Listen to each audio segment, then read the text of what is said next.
জন্য সবাই মিলে বলুন কাদের জন্য কাঁদলেন? এবার রাসূল এই পৃথিবীতে বেঁচে ছিলেন কত বছর? 63 বছর বয়সে যখন তিনি মৃত্যুবরণ করেন। আমার বিটাপুকুরির মানুষেরা ভালো করে শোনেন, 63 বছর বয়সে যখন তিনি মৃত্যুবরণ করেন, প্রথম জিব্রাইলের সঙ্গে সাক্ষাৎ হয়ে গেল। জিব্রাইল চলে গেলেন, মালিকুল মউত আজরাইল আলাইহিস সালাম আসলেন, নবীর সঙ্গে সালাম বিনিময় করে অনুমতি চাইলেন, অনুমতি দেওয়া হলো। মঞ্চ থেকে যেতে হতো অনেক সময় লাইট নেবে, এখন তার সেসবগুলো করা লাগে না। তাহলে আলহামদুলিল্লাহ, সবাই মিলে বলছে আলহামদুলিল্লাহ। আরেকটু জোরে বলুন আলহামদুলিল্লাহ। নাহমাদুহু ওয়া নাস্তাঈনুহু ওয়া নাস্তাগফিরুহু ওয়া ونعوذ بالله من شرور أنفسنا ومن سيئات أعمالنا من يهده الله فلا مضل له ومن يضلله فلا هادي له ونشهد أن لا إله إلا الله وحده لا شريك له الذي أرسله بالحق بشيرا ونذيرا وداعيا إلى الله بإذنه وسراجا منيرا فقد قال الله تعالى في كلامه المجيد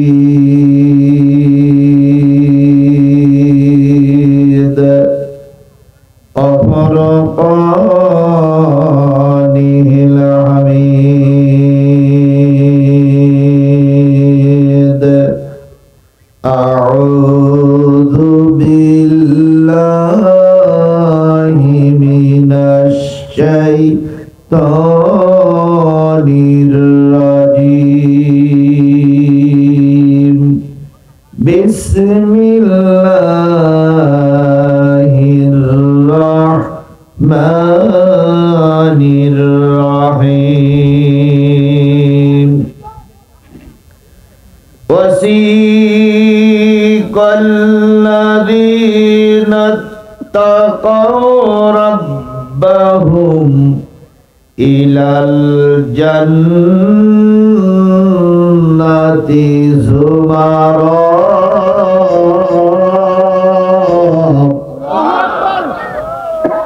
حتى إذا جاءوها وفتحت أبوابها وقال لهم خزنتها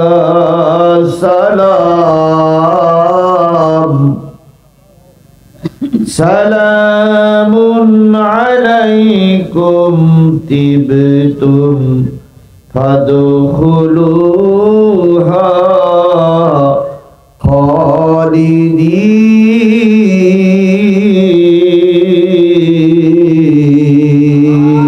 خالدين صدق الله المولانا العظيم إن الله وملائكته يصلون على النبي يا أيها الذين آمنوا صلوا عليه وسلموا تسليما اللهم صل على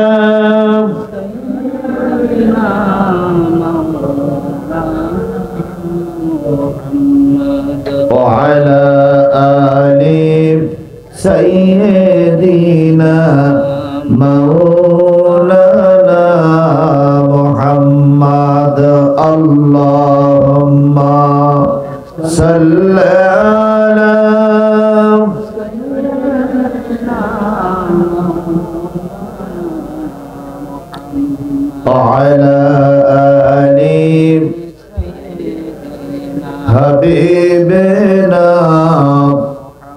লা ইলাহা ইল্লাল্লাহ জোরে লা ইলাহা লা ইলাহা লা ইলাহা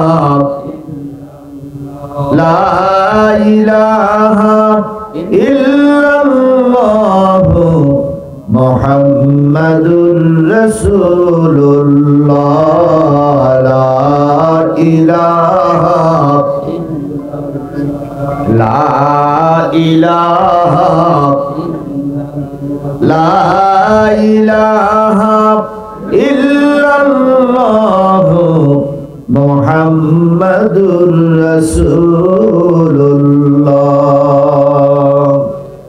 এই কালিমার জন্য রাসূল মারি খেয়েছেন তায়েফে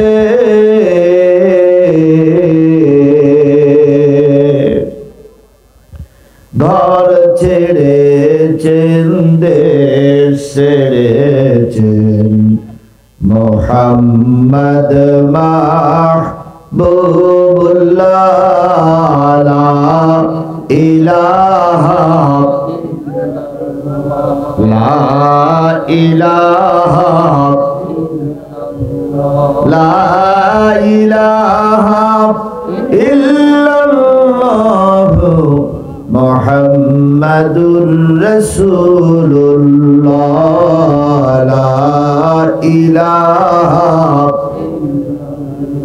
লা ইলাহা লা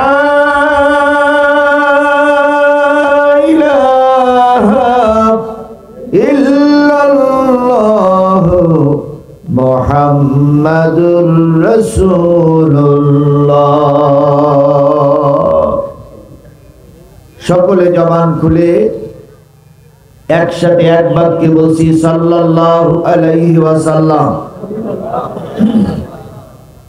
রংপুর জেলার মিঠাপুকুর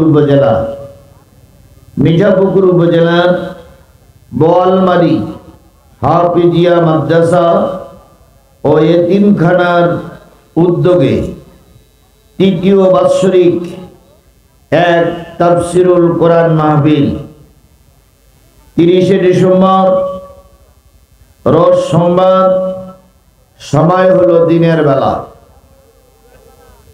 আজকের এই তাফসিরুল কোরআন মাহফিলের শ্রদ্ধাভাজন স্বনামধন্য সম্মানিত সভাপতি জনাব আলহাজ মোহাম্মদ কামরুল ইসলাম জুয়েল, সভাপতি অত্র মাদ্রাসা বিশিষ্ট ব্যবসায়ী রংপুর।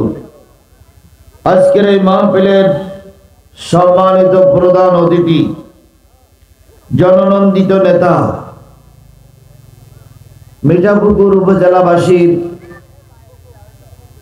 হৃদয়ের স্পন্দন, আমাদের সকলের মাথার মুকুট, এলাকার মানুষের জন্য একজন গৌরবান্বিত নেতা, বাংলাদেশ জামাত ইসলামের সুযোগ্য জেলা রংপুর জেলা আমির জননেতা জনাব মাওলানা মোহাম্মদ গোলাম রব্বানী সাহেব।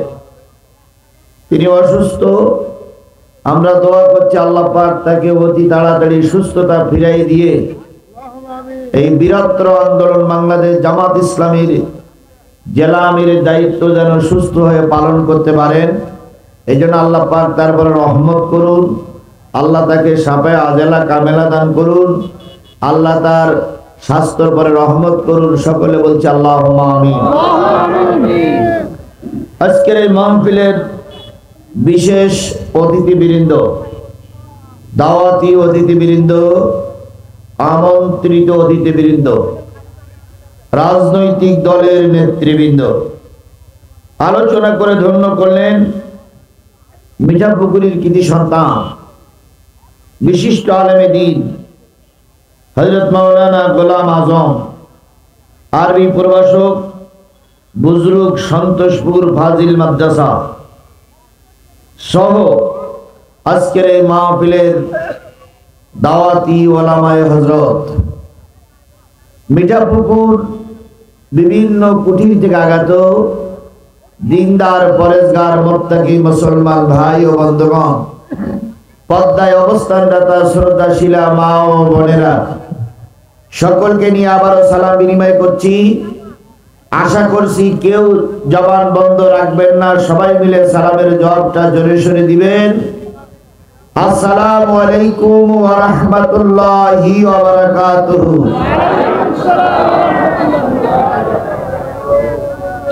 আল্লাহ পাকের দরবারে কোটি কোটি শুকরিয়া, যিনি দিনের বেলায় হাজারো ব্যস্ততা পিছনে ফেলে রেখে, হাজারো কর্মকে পিছনে রেখে শুধুমাত্র কেবলমাত্র একমাত্র কোরআনের মহব্বতে আপনাকে আমাকে এই মজলিসে উপস্থিত হওয়ার তৌফিক দান করেছেন। যে মালিক আপনাকে আমাকে এই সুযোগটুকু দান করলেন, সেই মালিকের দরবারে শুকরিয়া। আসতে না জোরে সবাই মিলে বলছি আলহামদুলিল্লাহ। বলুন তো, এই পৃথিবীর রবকে আল্লাহর চাইতে বড় আর পৃথিবীতে কেউ আছে? স্পষ্ট করে বলুন, আল্লাহর চাইতে পৃথিবীতে বড় আর কেউ আছে?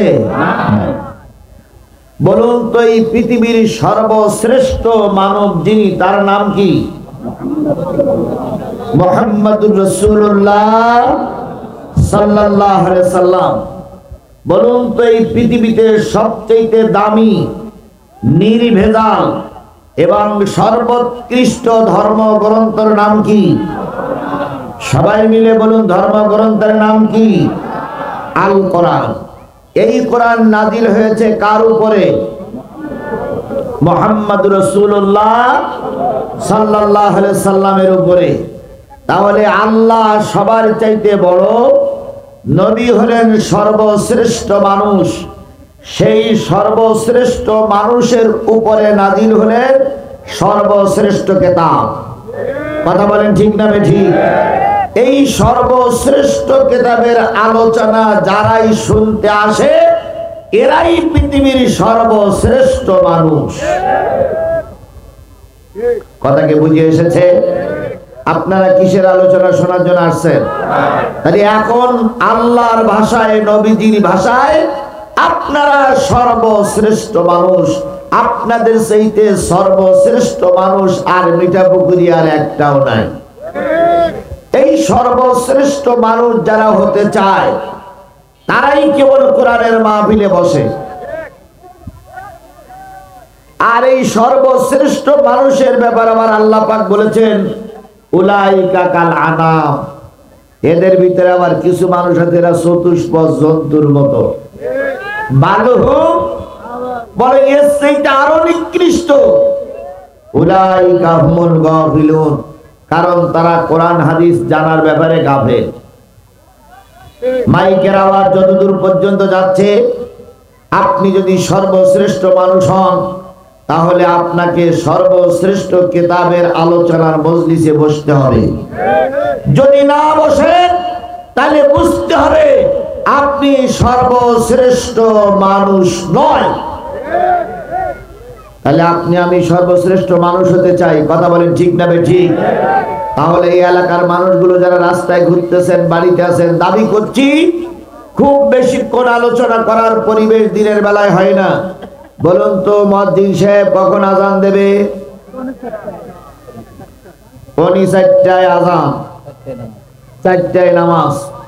এখন বাজে কত? 3:45। তাহলে আমাদের হাতে সময় আছে কতটুকু? 1 ঘন্টা সময় পরেই এই মাহফিলের সবথেকে বেশি যে শত্রু, সে হলো মুয়াজ্জিন সাহেব। আজান দিবে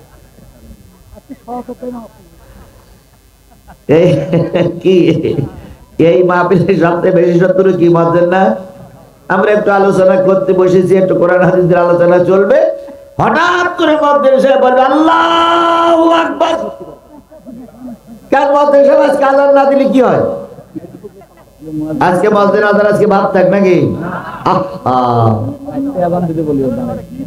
1,00,000 মাহফিলের সওয়াব যদি এক দাড়ি পাল্লায় রাখা হয়, আর 1 ওয়াক্ত নামাজের সওয়াব যদি 1 ওয়াক্ত নামাজ কাজা করার গুনাহ যদি আর এক দাড়ি পাল্লায় রাখা হয়, গুনাহটাই ভারী হবে। সুতরাং মুয়াজ্জিনের কোনো সুযোগ নাই আযান বন্ধ করে রাখা। আমরা আজকের মাহফিল না করতে পারলেও কালকে করব, কিন্তু মুয়াজ্জিন কিন্তু ঠিক সময় মতন সে ডাকবে নামাজের জন্য এসো। তাহলে অল্প সময়টুকু আপনারা কেন অবহেলা করছেন? মাইকের আওয়াজ চলে গেলে আপনারা চলে আসুন, সবাই মিলে চলে আসুন। আমরা যাদেরকে আল্লাহ কবুল করেছে আমরা সবাই মিলে সেই আল্লাহর শুকরিয়া আদায় করছি, আলহামদুলিল্লাহ। আরেকটু জোরে বলুন তো আলহামদুলিল্লাহ। সর্বকালের সর্বশ্রেষ্ঠ মহামানব নাম কি বললাম? মুহাম্মদুর রাসূলুল্লাহ সাল্লাল্লাহু আলাইহি সাল্লাম। বলুন তো, নবীকে এই পৃথিবীতে প্রেরণ করা হয়েছিল মানুষের কাল্লা কাটার জন্য না কল্যাণের জন্য? বুঝে শুনে বলবেন। এখানে সর্বদলীয় লোক আছে, আওয়ামী লীগের লোক এখানে আছে, আমি দেখতে পাচ্ছি। এই ছেলেরা, ওর সঙ্গে তোমরা দুষ্টুমি করছো কেন? তোমরা এদিকে সরে এসো। হ্যাঁ, এবার দেখা যাচ্ছে? এবার কি দেখা যাচ্ছে? মাঝে মাঝে দেখা যাবে, মাঝে মাঝে দেখা যাবে। কারণ কোন দিকে যাই, এখন লোক বসাতে হবে, ওয়াজ করতে হবে, আবার মাউথ পেছনের সমস্যা হলে সময় কেটে যাবে, একটু বসেন। তাহলে পৃথিবীর সর্বশ্রেষ্ঠ মানুষটা এসেছিলেন মানুষের কল্যাণের জন্য না কল্যাণের জন্য? কল্যাণের জন্য। এই পৃথিবীতে যত নেতার আবির্ভাব হয়েছে, কোন নেতার চাহিদা ছিল দেশ দখল করা? তারা শুধু চায় লোকের দেশ দখল করব। যেমন আমাদের ভারতের মোদি দাদা প্রায় বলতেছে চট্টগ্রাম দখল করে নেব, এটা মামার বাড়ির আবদার। কি উনি বলতেছেন যে চট্টগ্রাম দখল করবে, তারপর আপনাদের কি বলে দিনাজপুর দখল করবে। ওনারা দেশ দখল করতে আসবে আর আমরা আঙুল চলবো, জোরে বলেন আঙুল চলবো। তাহলে বোঝা গেল কিছু কিছু নেতা আছে তার টার্গেট থাকে দেশ দখল করা। আবার কিছু কিছু নেতা আছে ক্ষমতায় বসলি মোটে ছাড়তেই চায়, কয় 41 সাল কি তাই বলে না, যে মোটে ক্ষমতা ছাড়তেই চায় না। এমনকি মারা গেলেও ওই চেয়ারের পরে মরতে চায়। তার টার্গেট আমি চেয়ারের পরে বলি থাকবো, চেয়ার শুধু কবর দিবি, তবু যেন ক্ষমতার চাপা কেউ নামাতি না। কি কায়দায় বলতেন, আমরা পালাই না, আমরা পালানো জাত নই।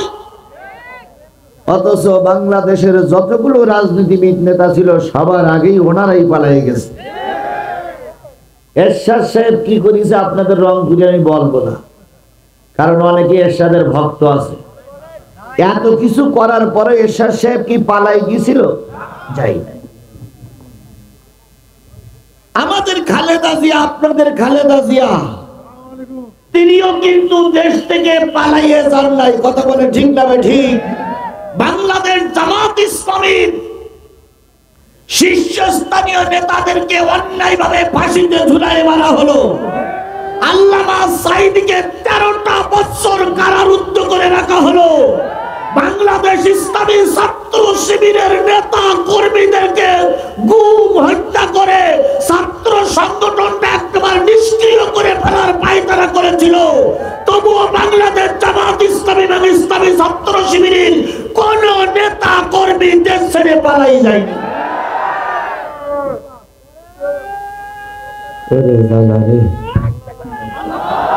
ঠিক আছে, বলতে দেন।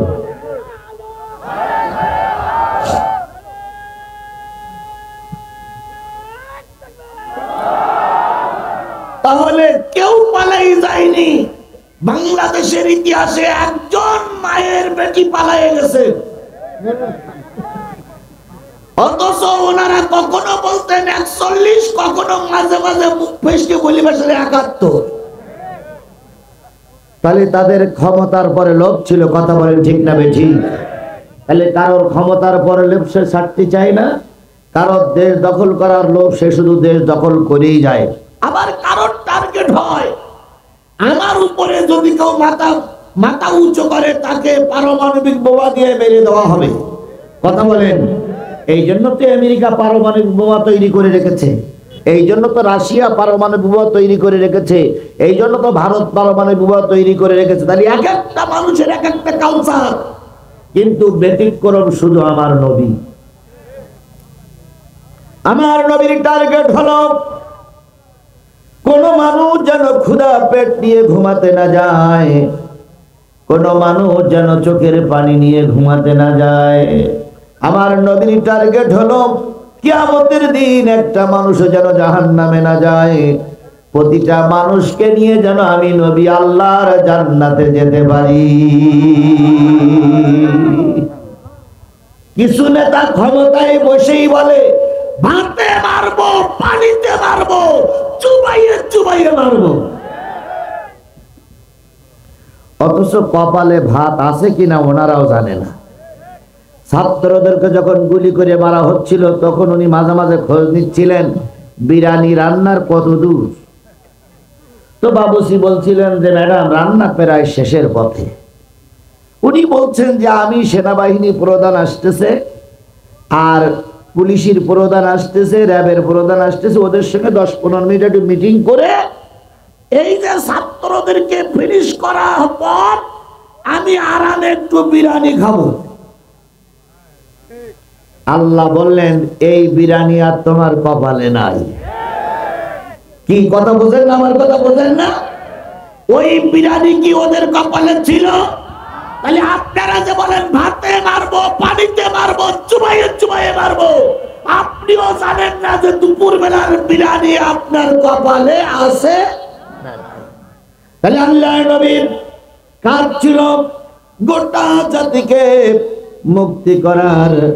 সেই একটা মাত্র একজন মাত্র নবী পৃথিবীতে এসেছিলেন, তার একটা একজন মাত্র মানুষ আমাদের সমাজে এসেছিলেন। সব নবীরা একই দায়িত্ব পালন করেছেন, তবে আবার নবী এসেছিলেন মানুষের কিসের জন্য? আরো জোরে বলেন, কোন কিসের জন্য? কেমন কল্যাণের জন্য এসেছিলেন? নবী যখন এই পৃথিবীতে ধরাধামে আসলেন, বলুন তো সেই দিনটা রাত ছিল না দিন ছিল? সেই সময়টা রাত না দিন? রাত নয়, দিনও নয়, এখনো সূর্য উদয় হয়নি, রাতের আধার এখনো কেটে যায়নি। এমত অবস্থায় আল্লাহর নবী আসলেন এই পৃথিবীতে। আমিনা বর্ণনা করেছেন নবী ঘরের ভিতরে আসবেন, আমার যখন প্রসাব বেদনা শুরু হয়ে গেল, আমি আমার ঘরে লণ্ঠন জ্বালাবো এমন তেল আমার ঘরের ভিতরে ছিল না। তাহলে আলোবিহীন একটা ঘরের ভিতরে কে আসলেন? বিশ্ব নবী আসলেন, সুবহানাল্লাহ। আমিনা বর্ণনা করেছেন আমি নবীকে পেটে নিয়ে ঘুমায়ে থাকতাম, ঘুম থেকে জেগে দেখতাম অনেক রাত হয়ে গেছে। আমি শুয়ে শুয়ে আকাশের তারকাগুলো গুনতাম, আমি শুয়ে শুয়ে দেখতাম চাঁদটা পূর্ব দিগন্ত থেকে পশ্চিম দিগন্তে চলে যাচ্ছে। তাহলে যেই ঘরে শুয়ে চাঁদ আর তারার আনাগোনা বোঝা যায়, তাহলে বোঝা গেল ওই ঘরের কি ছিল না? চাঁদ ছিল না। যেই ঘরে চাঁদ ছিল না সেই ঘরে আসতেছেন বিশ্ব মানবতার শ্রেষ্ঠ বন্ধু জনাবে মুহাম্মদ রাসূলুল্লাহ সাল্লাল্লাহু আলাইহি ওয়াসাল্লাম। হযরত আমিনা বলেন আমি যে ঘরে নবীকে পেটে নিয়ে ঘুমাতাম, মাঝে মাঝে উত্তর দিক থেকে বাতাস আসতো, বাতাসে উত্তর দিকের বেড়াগুলো ভেঙে পড়তো, দক্ষিণ দিক থেকে বাতাস আসলে দক্ষিণ দিকের বেড়াগুলো ভেঙে পড়তো। তার মানে ছিলেন দুর্বল একটা ঘরে। আল্লাহর নবী আসলেন তখন রাত নয়, দিনও নয়। নবীর জন্মের কথা গোটা মক্কায় প্রচার হয়ে গেল, আত্মীয় স্বজন আসলো, সবাই আসলো। তার ভিতরে নবীর ফুফি আম্মা একটু দূরে ছিলেন, তিনিও আসলেন। এসে দেখে আল্লাহর নবীর ঘরে কোনো লণ্ঠন জ্বলতেছে না, ঘরটা আধার। ফুপি আম্মা জিজ্ঞেস করলেন নবীজির মাকে, ভাবিজান ঘরটা আধার কেন? আমেনা বললেন, ও আমার বোন, আলো জ্বালানোর মতন লণ্ঠনে কোনো তেল নাই। ফুপি আম্মা বললেন, ঠিক আছে বাচ্চাটা আবার কোলে দাও। যখন বাচ্চাটা ফুপি আম্মা কোলে দিতে যাবেন, নবীর চেহারা থেকে কাপড়টা যখন সরানো হলো, নবীর চেহারায় ওই ঘরটা সম্পূর্ণ চাঁদের আলোর মতন আলোকিত হয়ে গেছে। নবীকে যখন কোলে তুললেন, দেখে নবীর ছোট্ট মুখ দুটো বিড় বিড় বিড় বিড় বিড় বিড় করে নড়তেছে। ফুপি আম্মা উম্মে হানি নবীকে কোলের ভিতরে জড়ায়ে ধরে মুখটা কানের কাছে নিয়ে বললেন, ভাতিজা বাবা নাই, বাবা দুনিয়ার থেকে বিদায় হয়ে গেছে। তুমি যে মুখ বিড় বিড় করে কি বলো আমি তো বুঝি না, একটু দয়া করে জোরে বলো আমি যেন শুনতে পাই। ছোট নবীর ভাষা ফুপি আম্মা বুঝতে পারেন নাই। যখন এই নবী মুহাম্মদ একটু বড় হলো, উম্মে হানি জিজ্ঞেস করেছিলেন, ও ভাতিজা তুমি কি বলেছিলে জন্মের পরে? নবীজি বলেছিলেন, ফুপি আম্মা জন্মের পরে কেঁদেছিলাম, রব্বি হাবলি উম্মতি, আয় আল্লাহ আমার গুনাহগার উম্মত গুলোরে মাফ করে দাও। তাহলে জন্মের পরে নবী কাঁদলেন কাদের জন্য? আরো ধরে বলেন কাদের জন্য? আপনারা আমরা তো সেই নবীর উম্মত। সত্যি আপনারা কি সেই নবীর উম্মত? একটু স্পষ্ট করে বলুন তো, আপনারা কি সেই নবীর উম্মত? তাহলে সেই নবীর উম্মত যদি হন, সেই নবীর উপরে নাজিলকৃত কোরআনের আলোচনা চলছে, আপনি নবীর উম্মত ঘরে বসে আছেন কেন? আপনি নবীর উম্মত রাস্তায় ঘুরে বেড়াচ্ছেন কেন? আপনি নবীর উম্মত বাদামের দোকানে কেন? তাহলে বোঝা গেল আপনি রাসূলের উম্মতের নামের কলঙ্কিত উম্মত।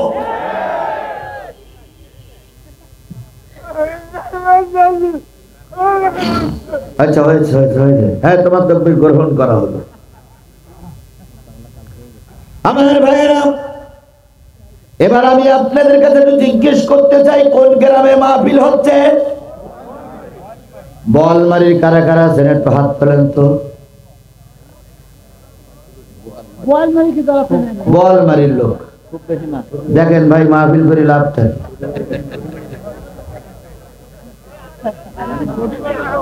যারাই মাহফিল দিয়েছে তারাই নাই, তাহলে এই বলমারির লোক নিশ্চয়ই এই মাদ্রাসার শত্রু। এই বলমারির লোকগুলো এই মাদ্রাসা চায় না। এরা বলমারির লোক মাদ্রাসার শত্রু না হলে মাত্র 30 জন লোক বলমারির, বাকি সব লোক বাইরের। আপনারা কষ্ট থেকে ইস্তিতে টানটানি পড়ে থাকেন, আর যা দায়িত্ব পালন করে গোলাম রাব্বানি স্যার করুক আর আজিজুল ইসলাম জিহাদি করুক, আপনাদের জান্নাতে ঢুকাই দিয়ে যাক। আপনারা কষ্ট ইস্তিতে দেখেন।